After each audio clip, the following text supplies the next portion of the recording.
Hi guys, good morning. Welcome to my Sunday vlog. जितना chilled out Sunday ज़्यादातर लोगों का होता है, मेरा बिल्कुल नहीं होता है। और आज मैंने की है घर की काफ़ी ज़्यादा सफाई। और उसके बाद मुझे एक मीटिंग में जाना है और उसके बाद मेरा है एक फ़ोटोशूट। तो मैं कोशिश करूँगी कि मैं अच्छे से व्लॉग करके आपको दिखा पाऊँ। तो स्टे ट्यून्ड।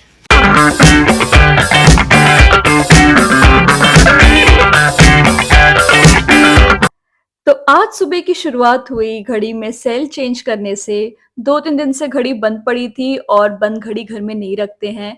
उसके बाद 2-3 दिन पहले कहीं शॉपिंग की थी, तो ये उसी का हॉल है।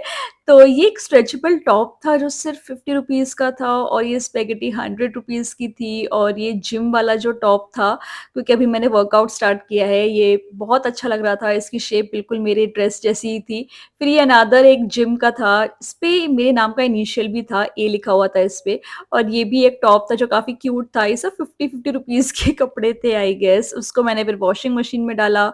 हाँ, हाँ, मेरी वॉशिंग मशीन किचन में है क्योंकि अंदर कहीं सेटिंग नहीं बैठ रही थी, तो और उसका ऑटोमेटिक जो जो नल से कनेक्ट करते हैं ना, वो पाइप भी नहीं लग रहा था, तो वो किचन में ही लग रहा था। एंड किचन काफ़ी स्पेशियस है, तो यहाँ काम बन गया था।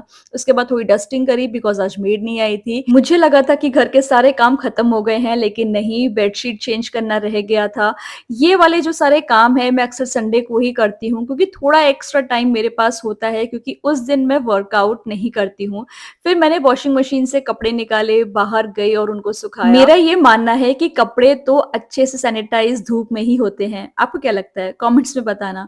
उसके बाद मैं ये अनोखा काम करने के लिए बैठ गई, क्योंकि अभी लगी थी घर में एलईडी ट्यूबलाइट, तो उसका कुछ मार्क रह गया था पुराने वाली ट्यूबलाइट्स का, लेकिन फिर ये छोटा पड़ गया लीफ।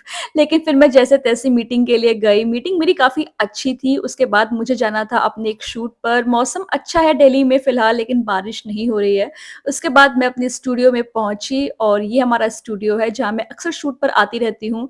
तो अब मैं यहाँ बैठ गई हूँ, थोड़ी देर रेस्ट करूँगी, उसके बाद मेकअप का टचअप करके मैं रेडी हो जाऊँगी अपने फ़ोटोशूट के लिए, जो कम से कम 7 से 8 घंटे चलेगा। आप लोग थोड़े से कन्फ्यूज़ हो गए होंगे कि मैं मॉडल होकर के हिंदी में बोलती हूँ। जी हाँ, ऐसा नहीं है कि मुझे इंग्लिश नहीं आती, लेकिन मैं चाहती हूँ कि लोग मुझसे रिलेटेबल फ़ील करें, तो मैं हिंदी में ज़्यादा कंफ़र्टेबल हूँ। ऐसा नहीं है कि मुझे इंग्लिश नहीं आती है, क्योंकि मोस्टली ऑडिशंस में हमें इंग्लिश में ही इंटरैक्ट करना होता है।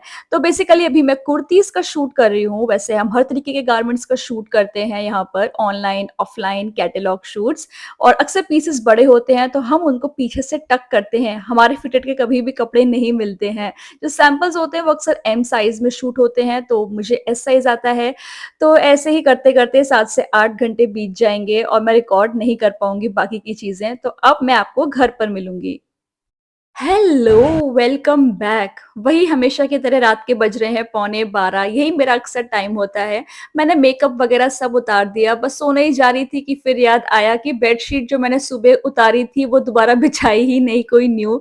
उसके बाद मैं ये करने में जुट गई। फिर स्किन केयर बहुत इम्पोर्टेंट होता है, हम 10-12 घंटे मेकअप में रहते हैं। मेकअप स्किन के लिए अच्छा तो नहीं होता है, लेकिन इस प्रोफेशन में मेकअप आपका बेस्ट फ्रेंड होता है। लेकिन एक राइट स्किन केयर करके आप अपनी स्किन को ओवरनाइट हील कर सकते हैं। आप कमेंट सेक्शन में बताना अगर आपको मेरा पूरा नाइट का स्किन केयर रूटीन देखना हो तो। और आपकी बॉडी भी उतनी ही इम्पोर्टेंट है। तो ये वीडियो आपको कैसी लगी आप कमेंट सेक्शन में बताना। मिलते हैं नेक्स्ट वीडियो में। Bye bye.